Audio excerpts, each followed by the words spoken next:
नमस्कार भाइयों और बहनों, मैं हूं आपका दोस्त अविनाश और आपका स्वागत है आपके अपने चैनल द क्विक लाइब्रेरी के मुंशी प्रेमचंद रेडियो सीरीज में। और आज आपके लिए हाजिर है मुंशी प्रेमचंद की लिखी एक बहुत मशहूर कहानी, शतरंज के खिलाड़ी। तो ये कहानी दो शतरंज के दीवानों की है जो पूरी दुनिया से बेखबर होकर सुबह से शाम तक सिर्फ शतरंज ही खेलते रहते हैं। और फिर उनका दूसरा दिन भी ऐसे ही शुरू और खत्म होता है। अब इस कहानी में ये जानना दिलचस्प है कि कैसे इनके इस खेल का अंत होता है। तो कहानी कुछ यूं शुरू होती है। वाजिद अली शाह का समय था और लखनऊ विलासिता के रंग में डूबा हुआ था। छोटे बड़े, गरीब, अमीर सभी विलासिता में डूबे हुए थे। कोई नृत्य और गान की मजलिस सजाता था तो कोई अफीम की पीनक में ही मजे लेता था। जीवन के प्रत्येक विभाग में आमोद प्रमोद का प्राधान्य था। शासन विभाग में, साहित्य क्षेत्र में, सामाजिक अवस्था में, कला कौशल में सर्वत्र विलासिता व्याप्त हो रही थी। राज कर्मचारी विषय वासना में, कविगण प्रेम और विरह के वर्णन में, और व्यवसायी सुर में इत्र, मिस्सी और उपटन का रोजगार करने में लिप्त थे। सभी की आंखों में विलासिता का मद छाया हुआ था। संसार में क्या हो रहा है इसकी किसी को कोई खबर ना थी। बटेर लड़ रहे हैं, तीतरों की लड़ाई के लिए पाली बदी जा रही है, कहीं चौसर बिछी हुई है और पौ बारह का शोर मचा हुआ है, कहीं शतरंज का घोर संग्राम छिड़ा है। राजा से लेकर रंक तक सभी इसी धुन में मस्त थे। यहां तक कि फकीरों को जो पैसे मिलते तो वो रोटियां ना लेकर अफीम खाते या मदक पीते। शतरंज, ताश, गंजीफा आदि खेलने से बुद्धि तीव्र होती है और विचार शक्ति का विकास होता है। पेचीदा मसलों को सुलझाने की आदत पड़ जाती है। ये दलीलें जोरों शोरों के साथ पेश की जाती थीं। वैसे इस संप्रदाय के लोगों से दुनिया अभी भी खाली नहीं है। इसलिए अगर मिर्जा सज्जाद अली और मीर रोशन अली अपना अधिकांश समय बुद्धि तीव्र करने में व्यतीत करते थे तो किसी विचारशील पुरुष को क्या आपत्ति हो सकती थी। दोनों के पास मौरूसी जागीरें थीं।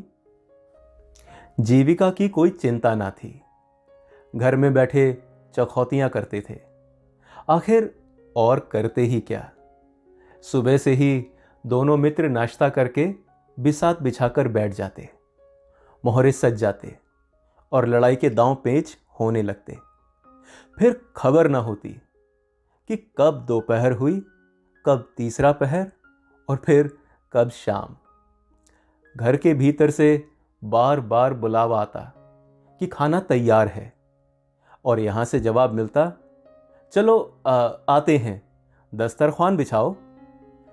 अब यहां तक कि बावर्ची विवश होकर कमरे में ही खाना रख जाता था और दोनों मित्र दोनों काम साथ साथ करते थे।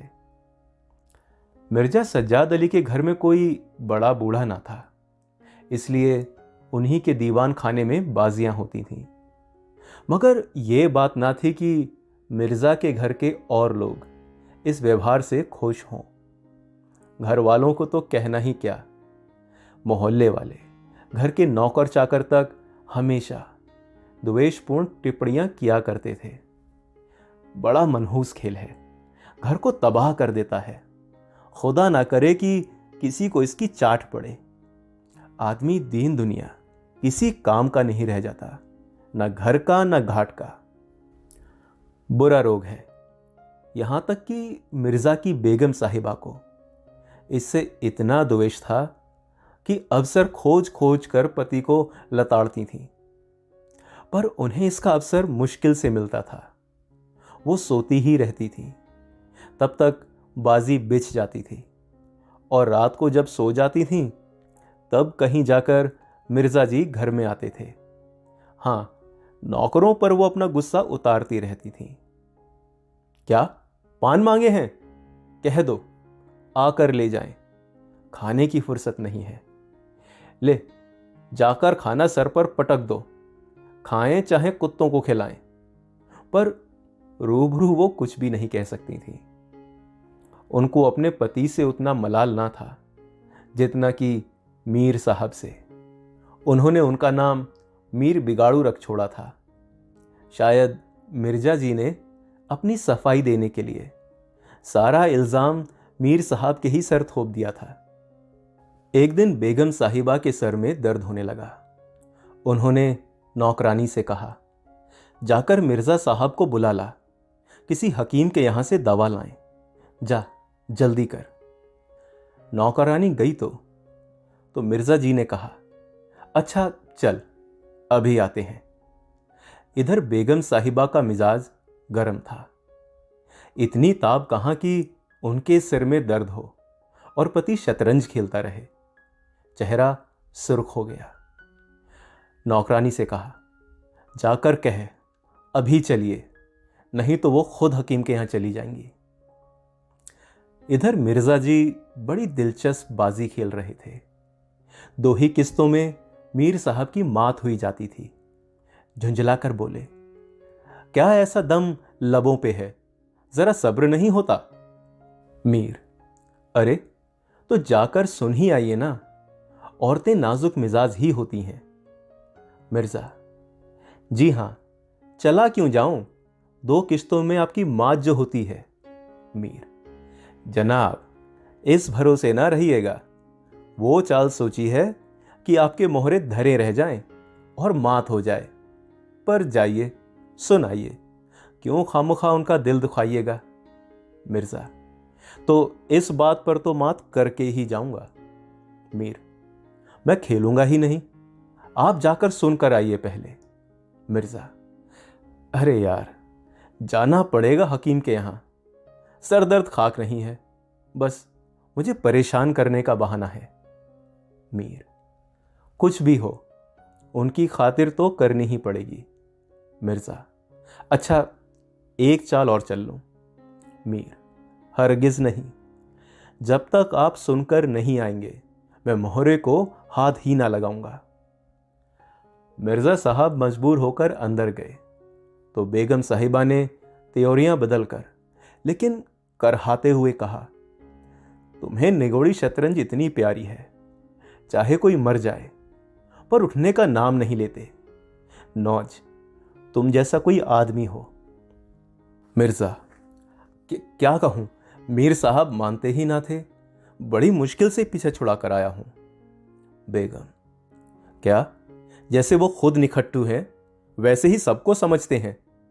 उनके भी बाल बच्चे हैं, ये सबका सफाया कर डाला। मिर्जा, बड़ा लती आदमी है, जब आ जाता है तब मजबूर होकर मुझे भी खेलना पड़ता है। बेगम, दुत्कार क्यों नहीं देते? मिर्जा, बराबर के आदमी हैं, उम्र में, दर्जे में मुझसे 2 उंगल ऊंचे, मुलाहिज करना ही पड़ता है। बेगम, तो मैं ही दुत्कार देती हूं, नाराज हो जाएंगे, हो जाएं, कौन किसकी रोटियां चला देता है। हरिया, जा बाहर से शतरंज उठा ला, मीर साहब से कहना मियां अब ना खेलेंगे, आप अपनी तशरीफ ले जाइए। मिर्जा, अरे अरे, ऐसा गजब ना करना, जलील करना चाहती हो क्या? अरे ठहर अरिया, कहां जाती है? बेगम, जाने क्यों नहीं देते, मेरा ही खून पिए जो उसे रोके। अच्छा, उसे रोक लिया, मुझे रोको तो जानू। ये कहकर बेगम साहिबा झल्लाई हुई दीवान खाने की तरफ चली। मिर्जा बेचारे का रंग उड़ गया, बीवी से मिन्नतें करने लगे, खुदा के लिए तुम्हें हजरत हुसैन की कसम है, तुम मेरी ही मैयत देखोगी जो उधर गई। लेकिन बेगम ने एक ना मानी, दीवान खाने के द्वार तक गई, पर एकाएक पर पुरुष के सामने जाते हुए पांव बंद से गए। भीतर झांका। संयोग से कमरा खाली था।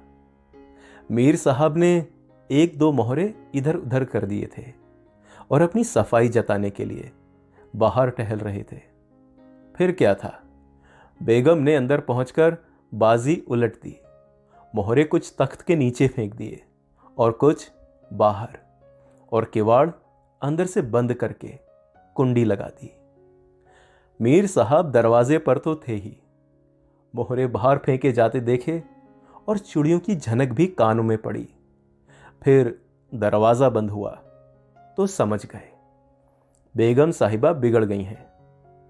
चुपके से उन्होंने घर की राह ली।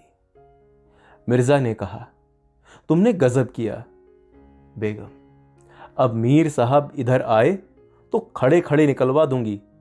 इतनी लौ अगर खुदा से लगाते तो वली हो जाते। आप तो शतरंज खेलें और मैं यहां चूल्हे चक्की की फिक्र में सिर खपाऊं। जाते हो हकीम साहब के यहां कि अब भी तामुल है। मिर्जा घर से निकले तो, पर हकीम के घर जाने के बदले मीर साहब के घर जा पहुंचे और सारा वृत्तांत कहा। मीर साहब बोले, मैंने तो जब मोहरे बाहर आते देखे तभी ताड़ गया, फौरन भागा। बड़ी गुस्सेवर मालूम होती हैं, मगर आपने उन्हें यूं सिर चढ़ा रखा है, ये मुनासिब नहीं। उन्हें इससे क्या मतलब कि आप बाहर क्या करते हैं? घर का इंतजाम करना उनका काम है, दूसरी बातों से उन्हें क्या सरोकार। मिर्जा, खैर ये तो बताइए कि अब जमाव कहां होगा? मीर, इसका क्या गम है, इतना बड़ा घर पड़ा हुआ है, बस यहीं जमे। मिर्जा, लेकिन बेगम साहिबा को कैसे मनाऊंगा? जब घर पर बैठा रहता था तब तो वो इतना बिगड़ती थी, यहां बैठक होगी तो शायद जिंदा ना छोड़ेंगी। मीर, अजी कहने भी दीजिए, 2-4 रोज में अपने आप ही ठीक हो जाएंगी। हां, आप इतना कीजिए कि आज से जरा तन जाइए। मीर साहब की बेगम किसी अज्ञात कारण से मीर साहब का घर से दूर रहना ही उपयुक्त समझती थी, इसलिए वो उनके शतरंज प्रेम की कभी आलोचना नहीं करती थी, बल्कि कभी कभी मीर साहब को अगर देर हो जाती थी तो याद दिला देती थी। इन्हीं कारणों से मीर साहब को यह भ्रम हो गया था कि मेरी स्त्री अत्यंत विनयशील और गंभीर है। लेकिन जब दीवान खाने में बिसात बिछने लगी और मीर साहब दिन भर घर में रहने लगे तो बेगम साहिबा को बड़ा कष्ट होने लगा। उनकी स्वाधीनता में बाधा पड़ गई। दिन भर दरवाजे पर झांकने को तरस जाती। उधर नौकरों में भी कानाफूसी होने लगी। अब तक दिन भर पड़े पड़े मक्खियां मारा करते थे। घर में कोई आए या कोई जाए, उनसे कोई मतलब ना था। पर अब 8 पहरों की धौंस हो गई थी। कभी पान लाने का हुक्म होता तो कभी मिठाई का, और हुक्का वो तो किसी प्रेमी के हृदय की भांति हमेशा चलता ही रहता था। वो बेगम साहिबा से जा जाकर कहते, हुजूर, मियाँ की शतरंज तो हमारे जी का जंजाल हो गई है। दिन भर दौड़ते दौड़ते पैरों में छाले पड़ गए। भला ये भी कोई खेल है कि सुबह को बैठे तो शाम करती। घड़ी आध घड़ी दिल बहलाव के लिए खेल खेलना बहुत है। खैर, हमें तो कोई शिकायत नहीं। हुजूर के गुलाम हैं, जो हुक्म होगा बजा ही लाएंगे। मगर यह खेल मनहूस है, इसका खेलने वाला कभी पनपता नहीं। घर पर कोई ना कोई आफत जरूर आती है। यहां तक कि एक के पीछे मोहल्ले के मोहल्ले तबाह होते देखे गए हैं। सारे मोहल्ले में यही चर्चा होती रहती है। हुजूर का नमक खाते हैं। अपने आका की बुराई सुन सुनकर रंज होता है, मगर क्या करें। इस पर बेगम साहिबा कहती, मैं तो खुद इसको पसंद नहीं करती, पर वो किसी की सुनते ही नहीं। क्या किया जाए?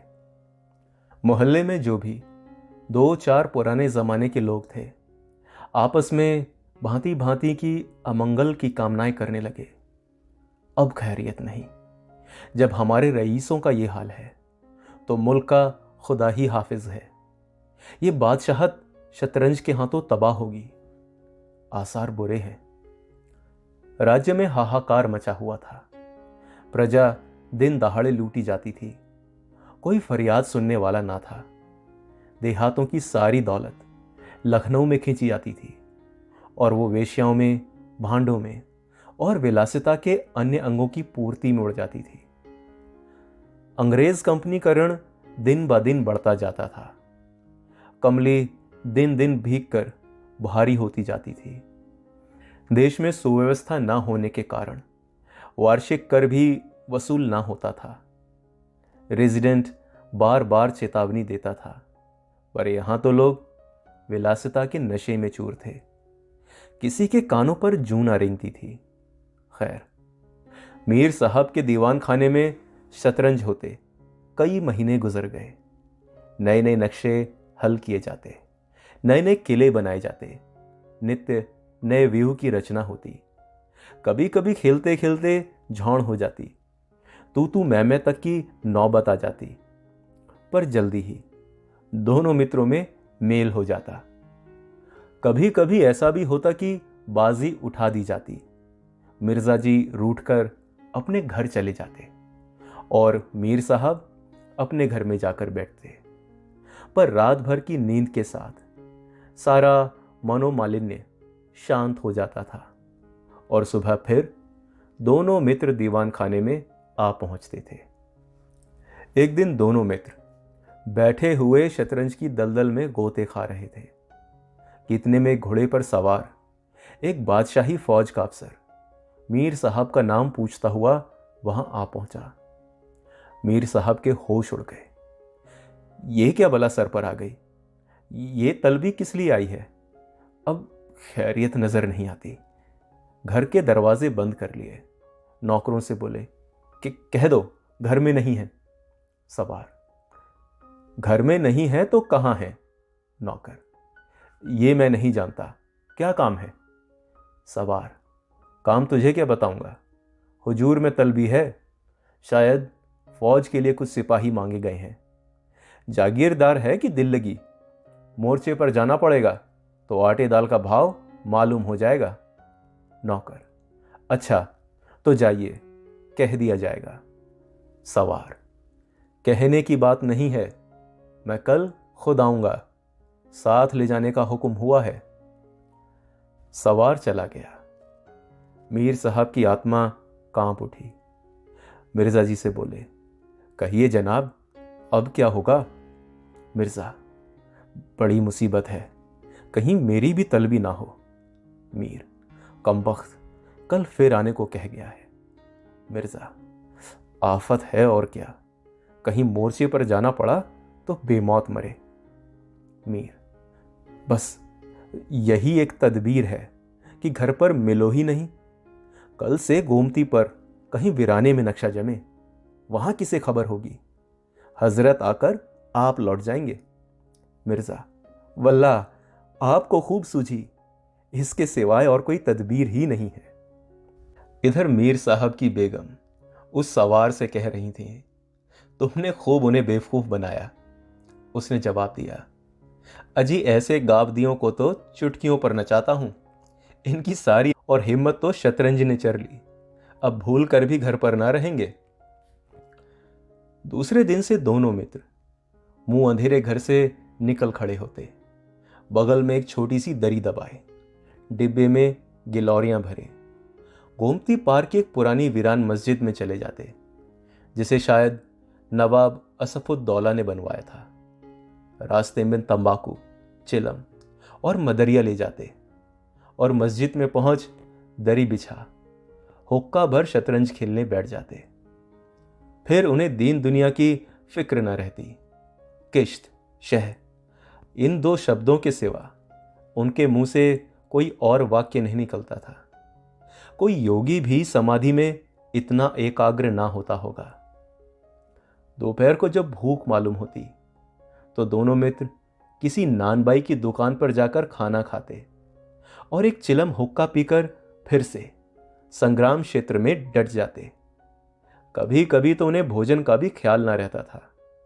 इधर देश की राजनीतिक दशा भयंकर होती जा रही थी। कंपनी की फौजें लखनऊ की तरफ बड़ी चली आ रही थी। शहर में हलचल मची हुई थी।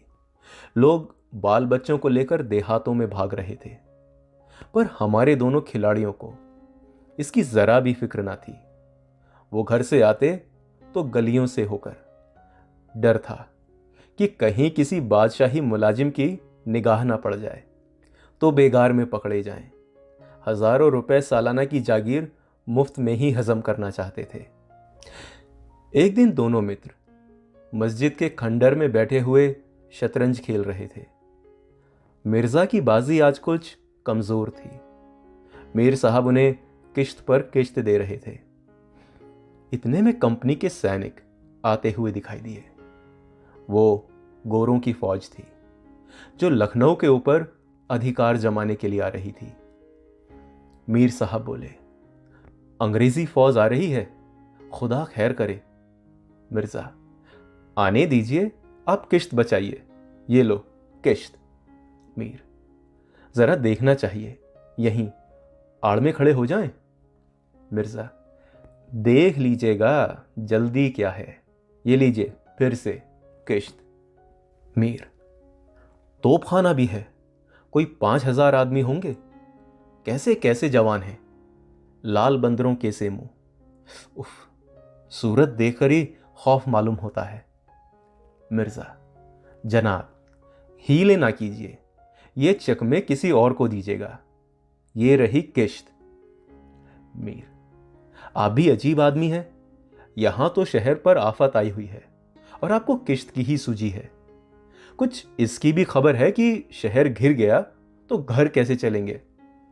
मिर्जा, जब घर चलने का वक्त आएगा तो देखा जाएगा, ये रही किश्त। बस अब की शह में मात है। फौज निकल गई। 10 बजे का समय था और बाजी फिर से बिछ गई। मिर्जा बोले, आज खाने की कैसे ठहरेगी।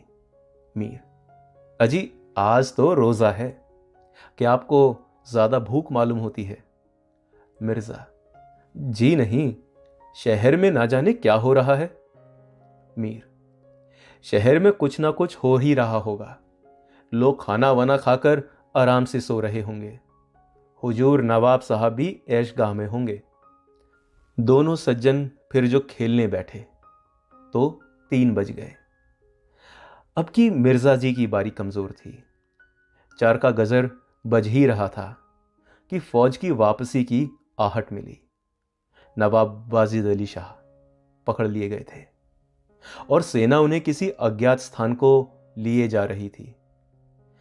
शहर में कोई हलचल ना थी और ना ही मार काट। एक बूंद भी खून का नहीं गिरा था। आज तक किसी स्वाधीन देश के राजा की पराजय इस तरह शांति से, इस तरह खून बहे बिना ना हुई होगी। यह वो अहिंसा नहीं थी जिस पर देवगण प्रसन्न होते हैं। ये वो कायरपन था जिस पर बड़े बड़े कायर भी आंसू बहाते हैं। अवध के विशाल देश का नवाब बंदी चला जाता था और लखनऊ ऐश की नींद में मस्त था। ये राजनीतिक अधपतन की चरम सीमा थी। मिर्जा ने कहा, हुजूर नवाब साहब को जालिमों ने कैद कर लिया है।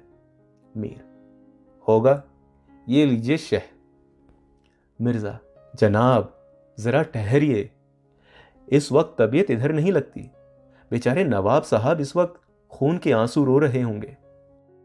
मीर, कोई बात नहीं, रोए ही चाहे, अब ये ऐश वहां कहां नसीब होगा। ये रही किश्त। मिर्जा, किसी के दिन बराबर नहीं जाते, कितनी दर्दनाक हालत है। मीर, हां सो तो है ही, ये लो किश्त।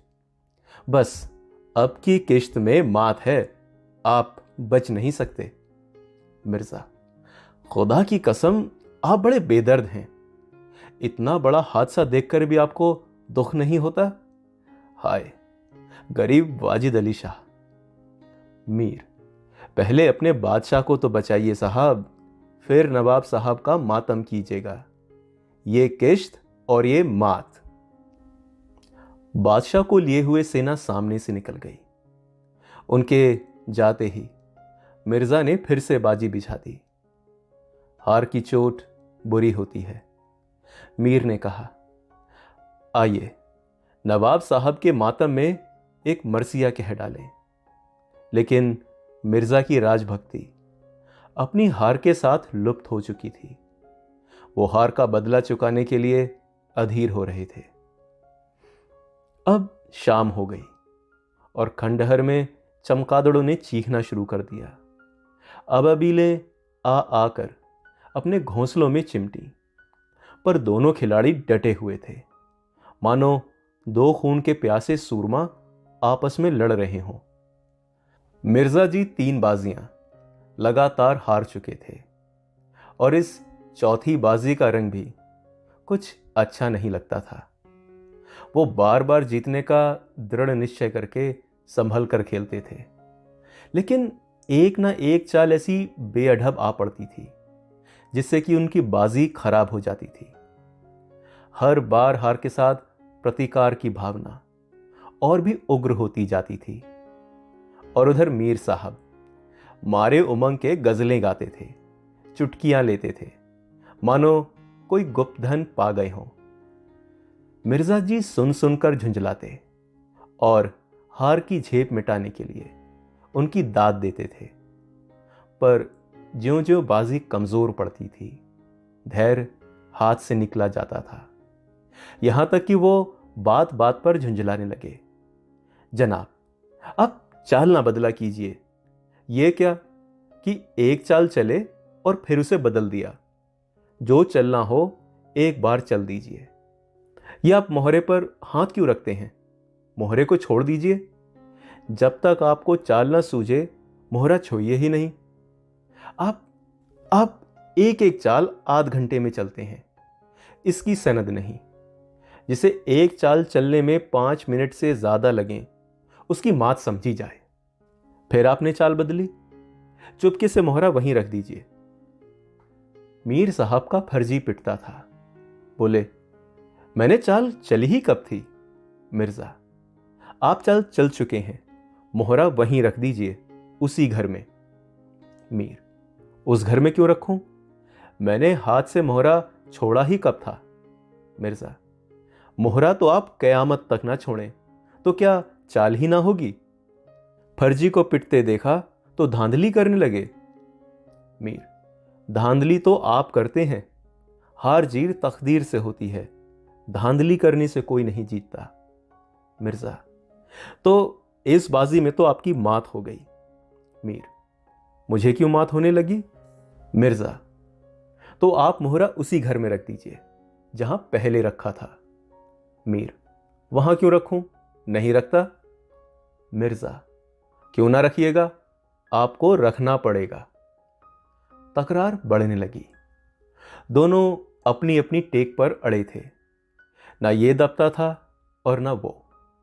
अप्रासंगिक बातें होने लगी। मिर्जा बोले, किसी ने खानदान में शतरंज खेली होती तब तो इसके कायदे जानते।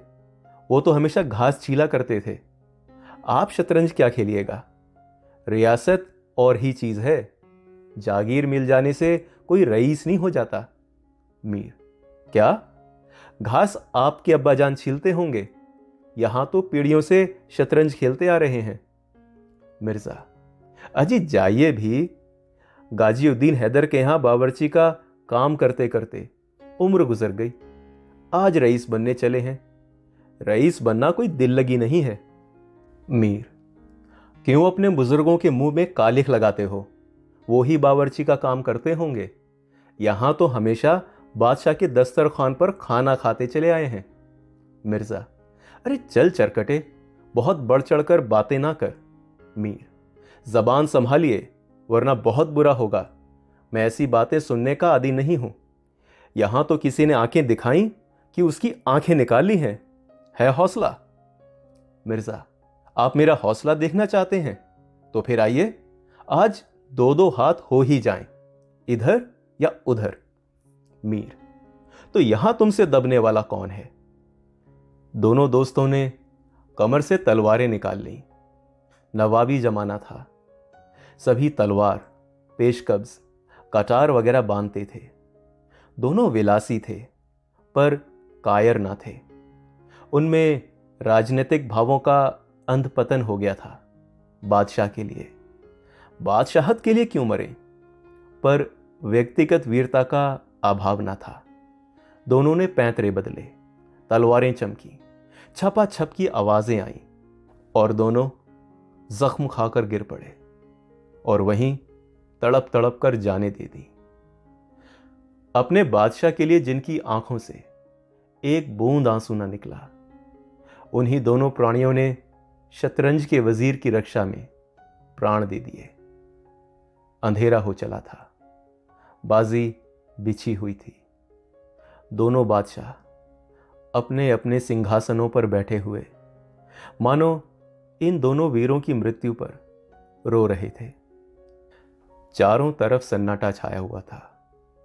खंडहर की टूटी हुई मेहराबें, गिरी हुई दीवारें और धूली धूसरित मीनारें इन लाशों को देखती और सिर धुनती थी। तो भाइयों और बहनों, कैसी लगी आपको प्रेमचंद जी की ये कहानी? तो क्या लगता है आपको, अगर आपके भी पास मीर रोशन अली और मिर्ज़ा सज्जाद अली के जैसे ही वक्त और पैसा हो तो क्या करेंगे आप? कमेंट सेक्शन में ज़रूर शेयर करना और अपने इस चैनल को लाइक और सब्सक्राइब करना मत भूलना। और आपने मुझे अपना टाइम दिया, बहुत बहुत धन्यवाद आपका। Thank you.